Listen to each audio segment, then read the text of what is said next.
Welcome to unique furniture and interior design. এটি আমাদের একটি অফিসের প্রজেক্ট, যেটি আমরা অনেকদিন আগে হ্যান্ডওভার দিয়েছি। ফল সিলিংয়ের কাজটা আমরা WPC লোয়ার্স দিয়ে করেছি। কাউন্টারেও কিছুটা কাজ লোয়ার্স দিয়ে করা হয়েছে। ওয়ালে লাগিয়েছি ইউভি মার্বেল সিট, যেটা হাই গ্লসি ফিনিশ দেয়। ভিডিওটি শেষ পর্যন্ত দেখলেই বোঝা যাবে আমরা কোথায় কিভাবে কাজগুলো করেছি।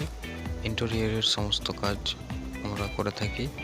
যদি ইন্টেরিয়রের কাজ করাতে চান, স্ক্রিনে দেওয়া নম্বরে যোগাযোগ করুন।